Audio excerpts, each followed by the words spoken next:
Hello and welcome everyone to Two Real Cinema Club. My name is Andres Llorente. I'm coming to you from Portland, Maine in the United States, and I am with Dr. James Ruzicka. Hello. Hello, I'm James Ruzicka, and I'm coming to you live from South London. Not nearly as glamorous and exciting. So every episode we watch two movies, an old movie and a new movie, and we try to connect the dots. A little bit like my favourite puzzle when I was a preschooler of joining dots to dots. I used to love doing that, but we only have two dots. This episode, we have watched two Pedro Almodovar movies. His new picture, Parallel Mothers, out last year, currently in cinemas in the UK. And then we also watched All About My Mother from 1999. And we're going to see whether we can join up any of the dots here. Do you think we'll find anything in common between these two films? Jimmy, there are so many dots to connect between these two films. I mean, they both have mothers in them. How many films, how many pairs of films both have mothers in them, I ask you? I did get to the end of these films and wonder whether we just watched the same film twice. I don't know. Yes. Which it's a gentle, soft, affectionate remix of each other, I think. So let's kick off with the new film. Sure. You can go and see in cinemas now. So Parallel Mothers. It's last year's Almodovar picture. It stars Penelope Cruz in, I think, her eighth picture with Almodovar. It's a modern film set in contemporary Spain, which straddles two stories. So there is a bookend story about Yanis, who is Penelope Cruz's character. She's a photographer. She takes some pictures of a famous archaeologist whose job is to unearth war graves from the Spanish Civil War. And they have a very brief affair. And then at the end of the movie, her lover, Arturo here, he excavates a war grave in Yanis's hometown. And they unearth 8 corpses that were killed by the fascists in the 1920s or 1930s. And that's like this kind of the A story, and that takes about 15% of the movie. But between those two, Yanis, she has a baby by Arturo. There's a lovely bit of a jump cut where they go straight from making love by a billowing white window with a curtain in it to then suddenly giving birth. Yanis shares a room with Anna, who is like a teenage single mother, and the two women form a bit of a bond. They both have their babies on the same day. They both take their babies home, but they stay in contact. And after Yanis takes her baby home, things are not exactly what they seem. And the two women have a complex and evolving relationship. I'm not going to say more than that because I feel very aware that I might spoil some of the best moments of the film for people who haven't seen it. But there's a lot of great revelations and and exciting, fun plot points. Although I do worry that the plot points feel a little bit soapy sometimes. There's a lot of emotional story that happens, but it's sometimes a little bit so convenient and melodramatic that you wonder whether this owes more to soap than it does to cinema. I think that's an interesting point. I'll just interrupt because I think Almodovar himself has kind of changed a lot over the years. I remember some of the earlier films as being so definitely comedy, and I think by the time he gets to Parallel Mothers, it's much more dramatic, as is even 20 years ago. I mean, this guy's been making films for probably 40 plus years. And I think the first 10 or 15 years, things like Women on the Verge of a Nervous Breakdown or Matador or What Have I Done to Deserve This struck me as more comedy. And I think he's become more serious with age, and I agree with you there, more dramatic. And at times in both of these films, there's some melodrama too. Now, I'm embarrassed to say I don't know Almodovar very well. I was racking my brains to try to remember what other pictures of his I have seen. And the only one I can remember definitely seeing is Talk to Her, which also has a strong medical bent. Yes. But otherwise, I have a big gap in my my contemporary European cinema knowledge here. And he is by far Spain's most prominent contemporary filmmaker. So I feel embarrassed to say that it's hard for me to to put these two films into some perspective, because I haven't seen very much of his other pictures. Did you find it soapy, Parallel Mothers?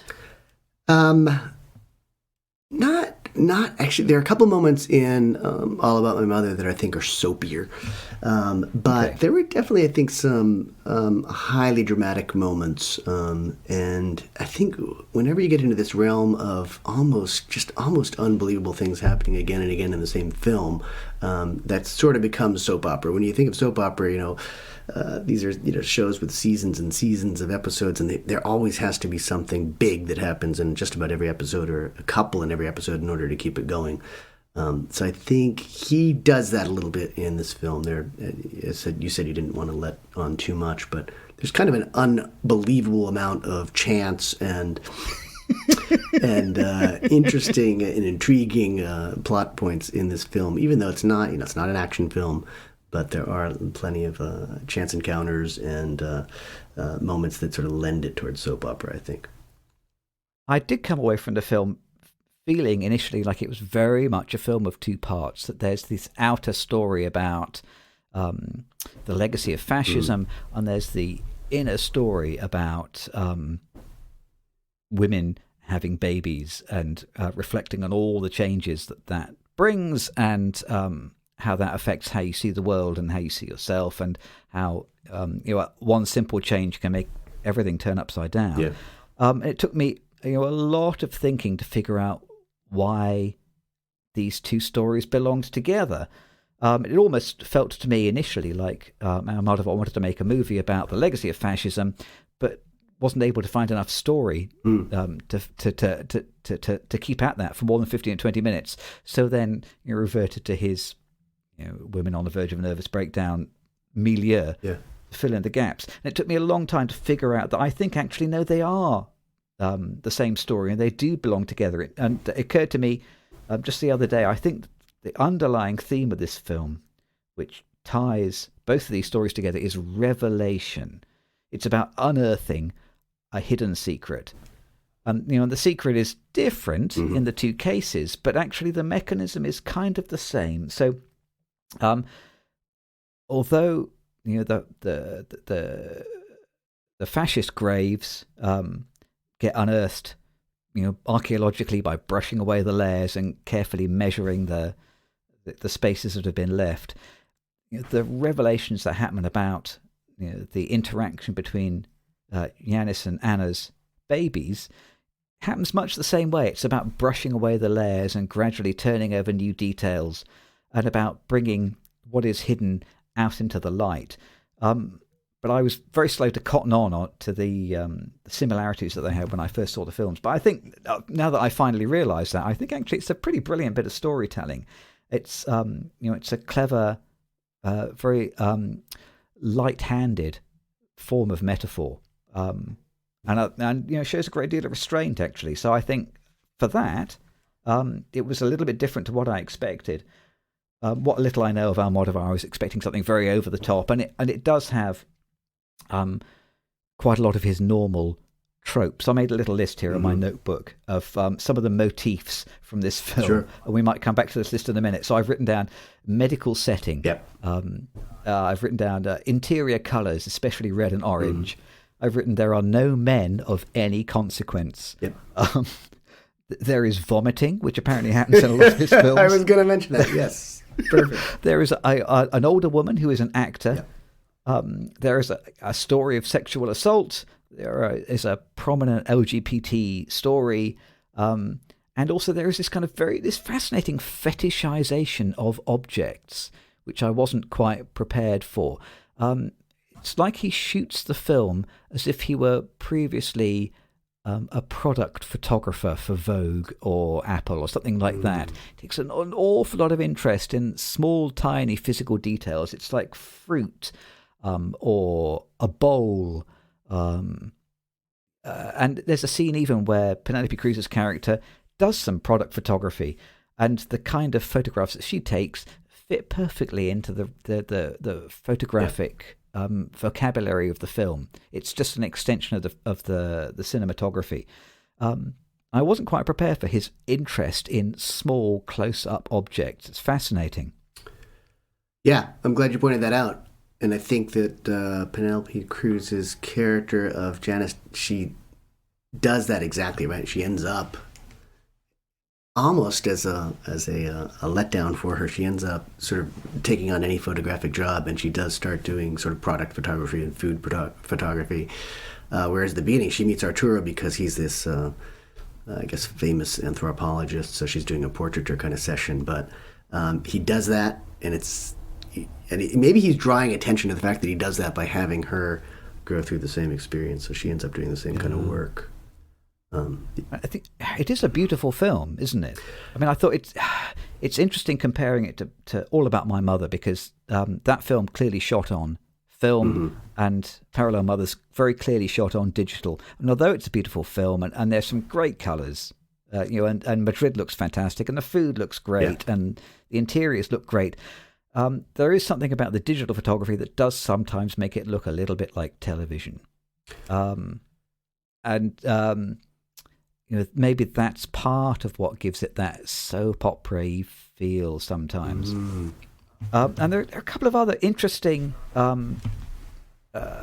cinematic tricks that he does. I tell you, one clear theme of this film is everybody in this film wants to sleep with Penelope Cruz, including the camera, I think. Yeah.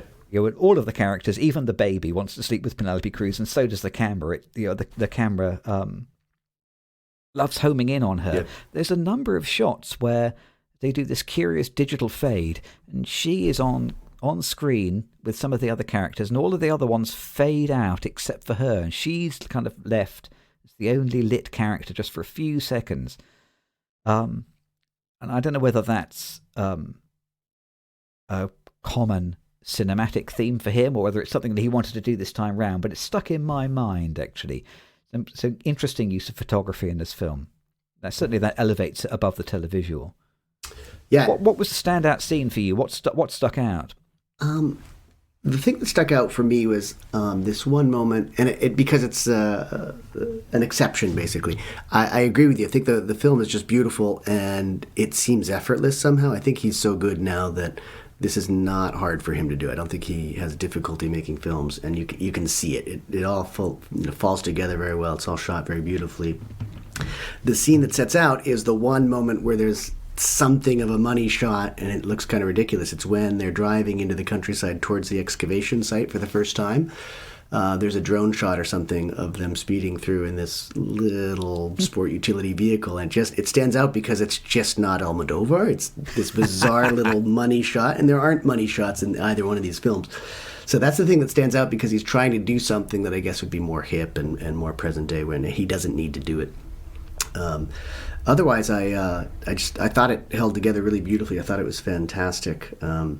And I think he lingers on Penelope Cruz because she does a great job in the film, and she's sort of the central figure. And this film has to have a central figure because you've got these different storylines. And All About My Mother has a bit more of a group feeling than Parallel Mothers. Parallel Mothers is really Penelope Cruz's film, I think. It is. It is her picture. I think that the scene that I really took home with me, actually, after seeing the film was it's like almost a Hitchcockian sequence where Penelope Cruz's character, she does a series of like blood tests, or they're kind of their cheek swabs, and there's kind of very deliberate, quite emotional scenes where she gets the results and she looks at them on the computer, and it's just this silent detective work that she does, trying to unearth the truth, and she's not doing it with a brush but with a mouse. The camera even lingers on her finger on the mouse.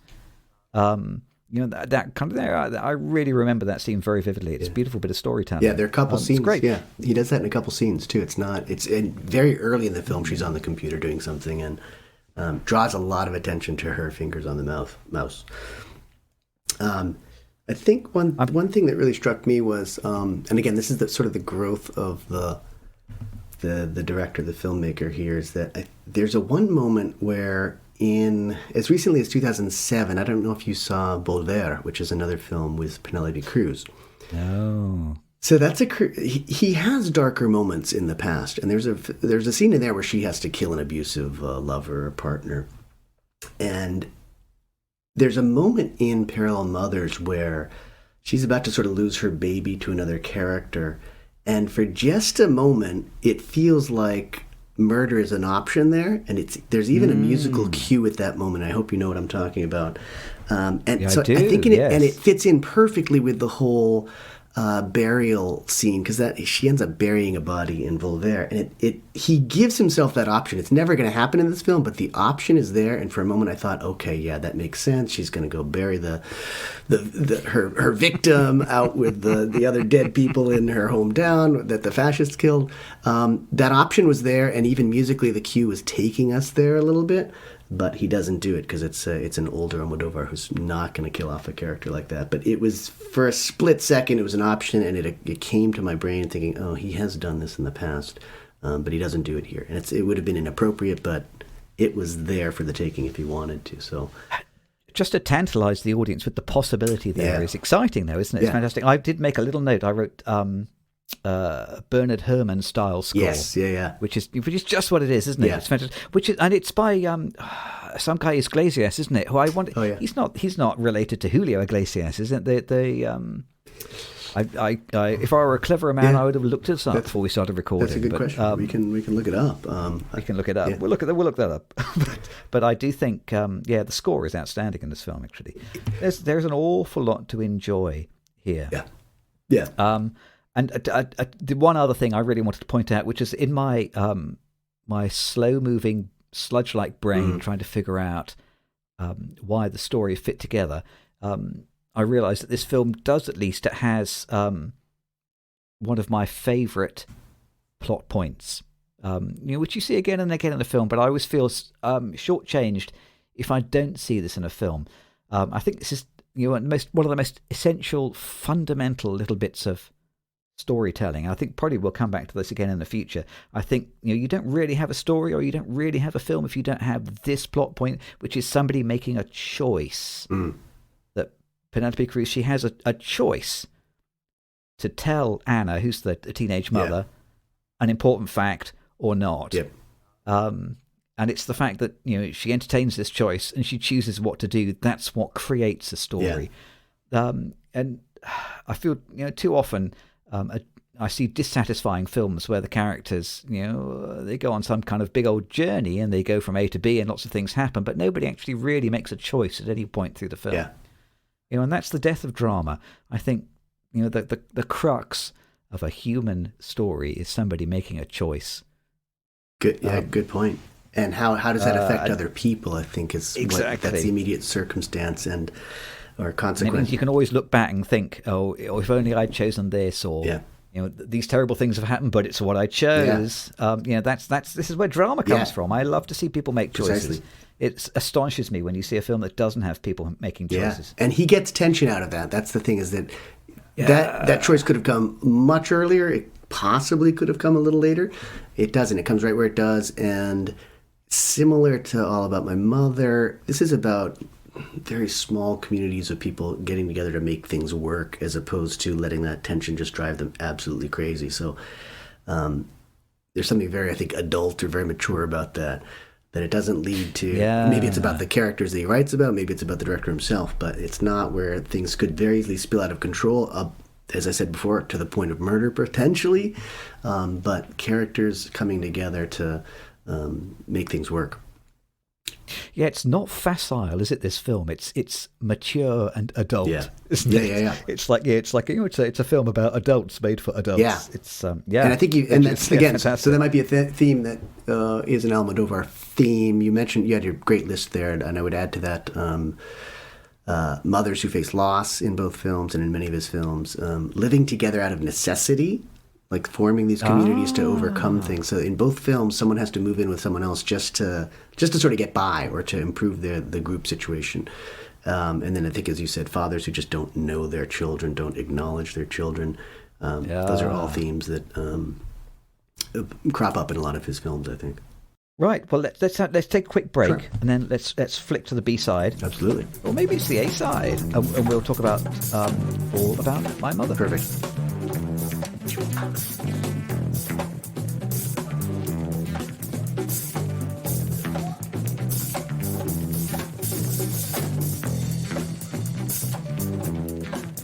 And we are back. And Jimmy, I want to just go back quickly to Parallel Mothers, and I can perhaps bring the two films together a little bit. I think that's a film that Almodovar could not have made 20 years ago. He couldn't have made it in 1999 because I think a lot of the Franco fallout and the coming to terms with the fascism of Spain just couldn't be dealt with as much in 1999 as it was in 2021. So it's kind of an interesting thing. Okay. Yeah, I don't think that film's possible earlier, so I think he had to wait longer. But I agree with you that I think he pieced those two pieces, that historical context and the film about identity and uncovering certain truths. You pieced it together pretty well.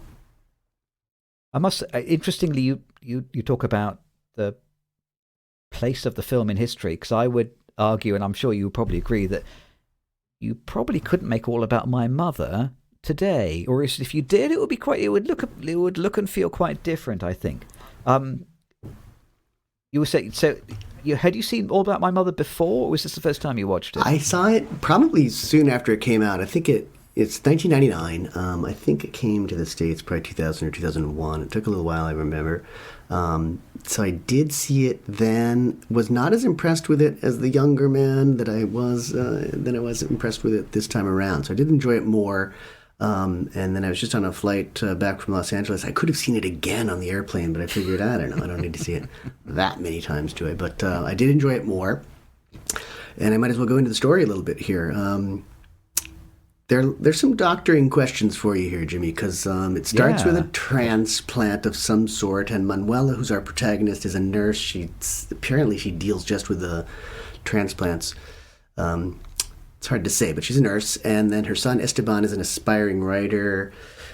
He writes about his own mother a little bit, hence All About My Mother. There's an excerpt on a TV for All About Eve.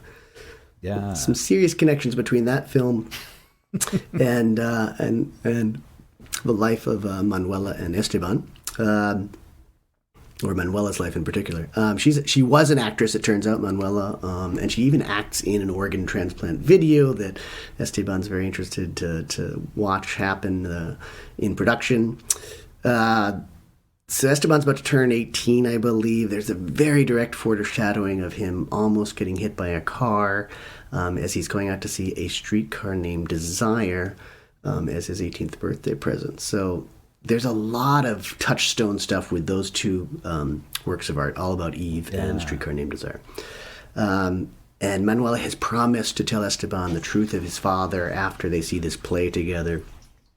But Esteban is killed shortly after trying to get the autograph of the lead actress in A Streetcar Named Desire. And his heart is sort of donated, and Manuela's in this deep mourning stage. She goes down to another city called Coruña to sort of see the recipient of Esteban's heart. I don't know how she tracks him down, but she's able to see that this heart went into this older man.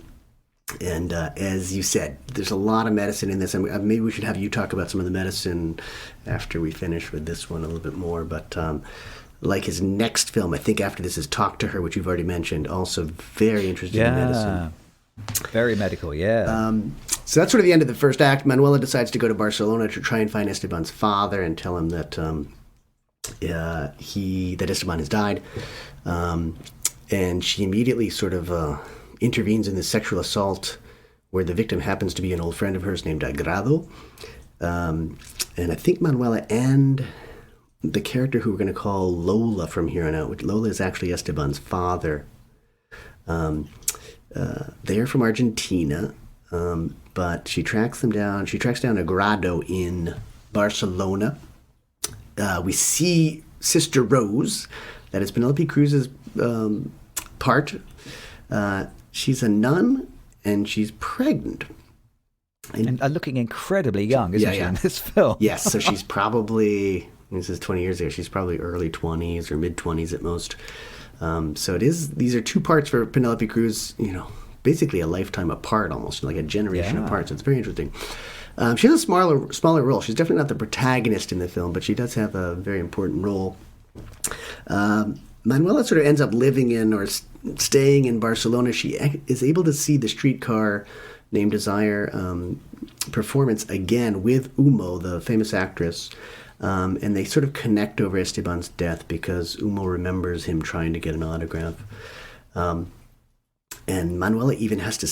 She sort of starts to work for Umo, and she actually takes a part. One night she has to replace Nina, who's Umo's partner, in life, but also in this play. Stella knows Streetcar perfectly. She's been watching it, so she steps in. It's a clear reference to All About Eve. It seems like Manuela's going to take over Nina's life and Nina's part. But more important to Manuela is just figuring out this story of Lola, her, I guess, ex-partner. Man, he's a transgender woman. And Rosa, Penelope Cruz's character, is she's pregnant with Lola's baby, so obviously you can see how confused things are getting. Rosa has AIDS, that she contracted from Lola. It gets a little bit melodramatic here, but especially towards the end. But so then Agrada takes Manuela's job with Humo, and Rosa, this community theme, Rosa has to move in with Manuela because she's sort of in trouble with her parents for being pregnant and being a nun at the same time. Kind of similar to Parallel Mothers, where another character moves in with Penelope Cruz's character. Yeah. A lot of traveling theater actors in both. I think you've already mentioned that.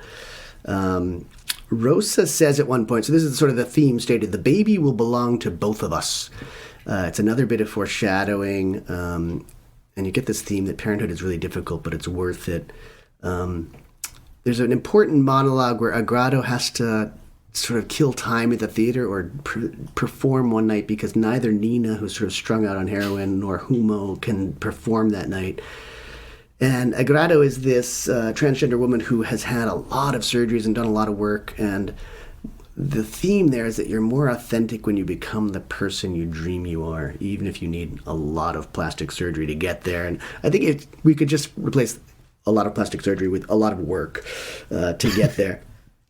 I thought that was the standout scene, by the way. That was the one scene which really stayed with me after the end of the movie. It's a great scene of just her face as she explains her life story. She's very witty and engaging. And she's a wonderful character, very lively, and entertains the audience, but also really, I think, nails one of the themes. I don't know if that's the principal theme that Almodovar is going for, but it's definitely there. Manuela is sort of just really put together and functional throughout all this madness, and Rosa's baby's born, and that sort of brings her peace with her mother, and she's able to say goodbye to her. Her father's experiencing dementia or something like that. But Rosa dies. She's contracted AIDS, so she's dying. She doesn't make it through the birth, as far as I can tell. I think that's what it was. That's the implication. I think they sort of cut away from it. I was a bit confused by that, but the baby emerges. We never see Rosa again. Exactly, yes. It's kind of just assumed. But Lola comes to the funeral and reunites with Manuela, and she's able to tell him the news that his older son has died, that he didn't even know he had a son, but he says he has AIDS and he's dying also, but now he has this younger son with Penelope Cruz's character. It's a really heavy melodramatic scene. I think it's a little heavy-handed, but it's kind of beautiful. So Manuel is able to reunite Lola with both of his sons, in a sense. He's got a picture of Esteban, and then he's also got a chance to hold the new baby, which is also Esteban.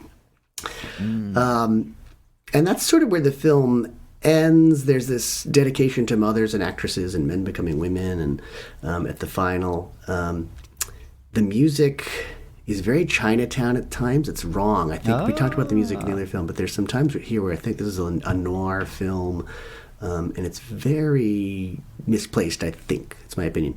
One of the key scenes, and this I'll open this up as a chance for you to talk about some medical stuff, because baby Esteban, in one scene, Manuela takes him away, I think to Madrid and back. It's this train in, train out kind of scene that covers 2 years of time or something like that. And then Manuela says to some of the Agrado and Humo back in Barcelona that baby Esteban has negativized the AIDS virus. He's healthy, and he's going to live, I guess, AIDS-free. And I just didn't understand that very well. I mean, I'm not a medical guy, so negativized, that's the verb that they used in Spanish was negative. That's the actual Spanish. Yeah. I will tell you, this is not my specialty, so I don't really know.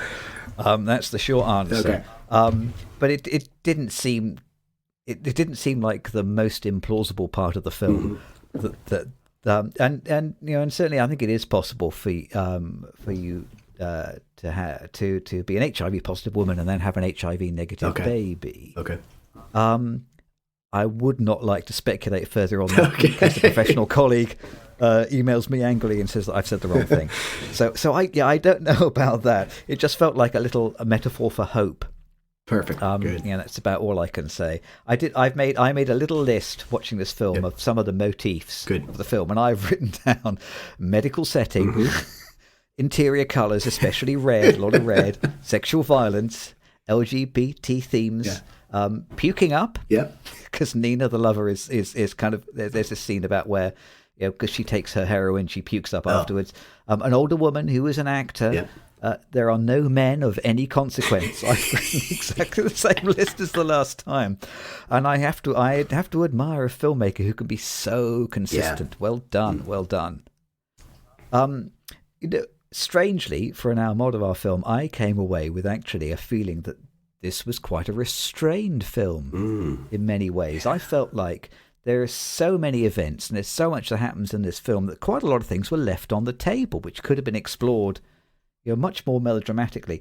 The whole issue about the organ donation, which is, I guess, revisited in Talk to Her, that's picked up and it's just very gently left to one side, isn't it? The film, hints that maybe Manuela will track down Esteban's organs and try to find out about the lives of the people who received them, but no, that's gently waved across the screen and then sort of taken aside, isn't it? There's the whole issue about Rosa, the nun, and her feelings about the church, again, which is all just kind of very gently laid aside. The wonderful scene where Penelope Cruz first appears and she cheerfully tells Manuela, I'm going to go to El Salvador soon to replace a bunch of nuns who've been murdered. Yes. And it's such a great way to introduce your character. Yeah. And yet that whole thing is again, it's gently laid aside. She becomes pregnant and we don't really talk about the church very much anymore. It's it's not a big deal. So in a way, many of the themes that could have been very heavily handed and hammered home, are left on the table. It's a picture of restraint. Yes, I agree with you entirely, and that's just something that Almodovar has really miraculously done. Is that he's taken a lot of things that used to be provocative or still are provocative, and he just makes them seem very ordinary. He allows us to accept all these kind of crazy characters. They're transgendered people. They're people who are not married. They're having sex. They're having babies. You've got a nun having a baby in this film. And it's like all of that there are no major reactions. Like everyone accepts all of that, including... It's gloriously progressive, doesn't it? It's very, very progressive. And, in some ways, he was well beyond his time, I think, in the late 70s and early 80s when he was making films. But he's taken us to a place consistently where we accept these characters. There's nothing perverse about them. They are with us. They're mainstream, and they should be treated with respect. And a lot of the themes in both films are a lot of caring, loving people coming together. And I think in some ways it reduces like real conflict and real tension, but it humanizes the characters, and I think it sort of humanizes the audience as well. And I think he's done that successfully. There's this idea. Certainly something that people did talk about when you and I were at film school together, and I've sort of read it in many film writing books as well, which is that conflict is what creates story. And I think, I don't know, I feel like I've seen far too many films where that's been taken to heart, and you're not allowed to have a scene where people aren't arguing with each other over something. And conflict doesn't have to be people punching each other and threatening to murder each other every scene. Actually, a little bit of harmony is just as dramatic, I think. Yeah. Because there is internal conflict, and conflict need not necessarily be on the surface. So I really enjoy the harmonious scenes of kind of several women talking together, and not arguing, and not really having much of an agenda. Yeah. That's actually, it's a joyous thing to watch. My comment earlier about how it would be, this film, if it were made today, would be quite different, is largely based around the idea that in 1999, for you to tell somebody that you had HIV, it was like announcing that you were going to be dead in the next 9 months.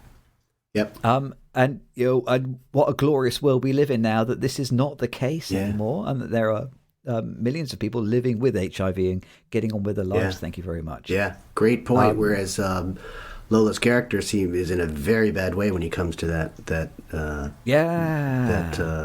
memorial service or the burial service for Penelope Cruz's character Rosa. So it's another thing to be joyful about. There are joyful themes in both of these films for all the drama.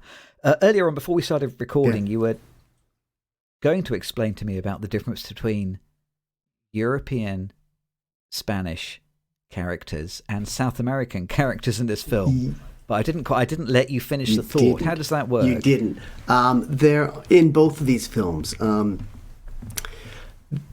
I think it's kind of subtle, but Almodovar sort of uses the South American characters kind of as scapegoats, or makes commentaries on them that aren't so flattering. I don't know how intentional it is, but in All About My Mother, I guess the most decadent character is the Lola character, who we only meet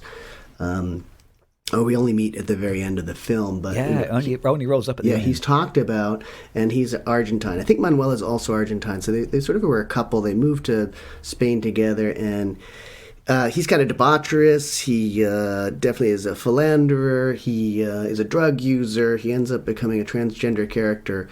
And it just struck me that Almodovar chose to have an Argentine serve that part. And then in Parallel Mothers, Arturo says that the baby that he has with Janice couldn't possibly be his because the baby's too dark. And then I think it's Penelope Cruz had a grandfather who was Venezuelan or something like that. So in both films, there's sort of he assigns, I don't know, it's not really blame necessary, but he explains certain faults by assigning those faults to the South American characters. And it's just very interesting because I think, those countries, Argentina and Venezuela, are sort of born out of Spanish conquest, but I think the Spanish consider themselves very different from South Americans or Central Americans, who they certainly sort of spawned, or who they generated in the New World. So they were just two little things that struck me as being a little odd. I wonder if that is self-conscious or whether that is an unconscious bias. It's fascinating. Was it obvious to you? Because I'm afraid the whole Argentina thing completely passed me by. Was it obvious to you from their accents? Not particularly. I felt like they had Spanish actors doing a little Argentine thing in there, but not. Yeah, it didn't jump out at me. But it did jump out that they had to come from some other place, and I don't know if they had to be from Argentina so that she could feel less rooted somehow, or that they could feel freer when they got. I think there was this hint that things were too uptight in there, Argentina or something, that they had to go to Spain to be themselves or something like that. And I think that ties in with that theme of agrado being, about you have to become your best self, or the self that you dream of, in order to be your true self. You know how his films play in South America? I don't. I'm guessing he must have an audience there. Yeah, I think he's probably in the Spanish language. He's probably the most successful and most famous director. I can't think of anyone on either continent or anywhere in the world who has his kind of success or notoriety. So I'm sure they're very familiar with his work. Whether I don't know how they enjoy it though. Surely it would be a foolish Spanish language filmmaker to deliberately cheese off the whole of South America. Exactly. Yeah, I mean that's where sort of 75% of your entire international market is. Exactly, but those moments did strike me, and I was a little uncomfortable with them, maybe unnecessarily. Maybe I'm too woke on that or something, but it did strike me as curious that in each film, there's something about the South Americans that feels, I don't know, lower quality or less humanized or something like that. So. Something to think about. Do you think Almodovar has moved on over the 22 years between these movies? Has he changed, or does he? I mean, my little list of motifs makes it seem like he's simply made the same film again, but shuffled the cards around and turned some of them upside down, but basically made the same film. Do you feel like he's evolved in those 20 years? Because All About My Mother was like a mid-career film for him, I suppose. Yeah. It's not like an early At this film. point, I would call it mid-career, exactly, yeah. And right before Talk to Her, which is, I think he actually won a original screenplay Oscar for that. So kind of at the height of his powers. I think he's more restrained, and I think Parallel Mothers is more subtle than the earlier works. I think he had some pretty crazy stuff, and lots of transgender stuff, and lots of sexuality issues in some of the earlier films. But I think he has matured in the same way that I hope we have matured as cultures as well, to accept people who are earlier considered outsiders, I guess. And I think he used to be kind of over the top, I think, for sure. And his characters were over the top. Like, you can think of Agrado as being sort of an older, over the top transgender character. And I don't think there are any characters that are that over the top in Parallel Mothers or some of the more recent films, but I think he's consistent. I would say definitely very consistent, right. Maybe a bit more mature and a bit more restrained than he was as a younger man. I found it very interesting, especially watching Parallel Mothers, that here is a filmmaker who has very much a reputation for being kind of edgy on sexual politics topics, and yet here kind of the central unifying theme of the film is about an overtly political rather than sexually political topic. Yeah. It's about the legacy of fascism. I was thrilled to see that here's a filmmaker talking about the history of fascism in Europe, and especially given current events and world events. Yeah. And we talked about much the same thing. This is another strand that we're picking up from Red Notice. That was it. Yeah. That films need to address the history and the legacy and the possibility of fascism, and I'm glad when they do. Yeah. So good to see that. I think he does it really, really well in this film. I had my doubts early on, but and as I said earlier, I don't think he could have done it before. I think he's at the time in his life and in the time of the Spanish history and human history where he could do this. He did it, and kudos to him. And I was really happy to see these two films because I actually liked both of them, and I just think he's a great storyteller. I think he doesn't need the money shots. When he does it, it's actually laughable, but I think he shoots beautiful films without them. And he just has good stories and good characters, and there's not enough of that. And I've sort of gone away from Almodovar at times in my lifetime, but ultimately he's really one of my favorite filmmakers. And I think it's just because he tells good stories with interesting people, and he knows how to do it. He does, and it is getting effortless for him. I think this film looks really easy. It's kind of an easy film to get into, even if it might have some difficult issues. It's really easy to watch, and it's really easy to get into. So I told you I'm not very familiar with his work. If I was going to watch one other Almodovar movie this week, which one do you think I should rent? I love a film called Matador, which is kind of disturbing. It's definitely more violent than some of his other films. I think I would get that. I think Victoria Abril is absolutely hilarious in a film called Tie Me Up, Tie Me Down with Antonio Banderas. It's a little bit ridiculous, but that's what an Almodovar film used to be. It was really ridiculous. So, I would think those two would be good starts. I loved Matador, and maybe I was a young man and I didn't have access to a lot of European films at that time, but I did see it. I think it came out in maybe 88 or 90, somewhere in there, and really entertaining and very, very Spanish film. So I'd probably recommend those two, but you can go back earlier to Law of Desire, or also What Have I Done to Deserve This, which is a 1980s film. So, but I think he's been doing this for 45, 46 years or something like that. So there's a lot to choose from for sure. So he's kind of figured it out by now, hasn't he? Yeah, I think so. He's got to the stage where he knows what he's doing. Yeah, absolutely. He is. He's a master storyteller. He's just been doing it for so long. I think he's that good. They're not always great stories, but they're definitely, you can see the story, and you can flow with the story. I guess that's what it is. Sometimes you have to work a little hard to believe something, or to not believe something. But with him, I think he takes you on a really nice ride every time. Story and character, isn't it? It's story and character. That's what it is, isn't it? Well, this is great. I really enjoyed both these films. It was a good suggestion. I did too. So this has been the Two Real Cinema Club. All About My Mother is available on most of the streaming services, and Parallel Mothers is in cinemas in the UK at the moment. And I think it's, even though it's a 21 production, I think it's available theatrically around the world wherever cinemas are open currently. I've really enjoyed this one, and I hope you'll tune in for the next Two Real Cinema Club. Until then, thanks for listening. Goodbye. Thanks, everybody. Goodbye.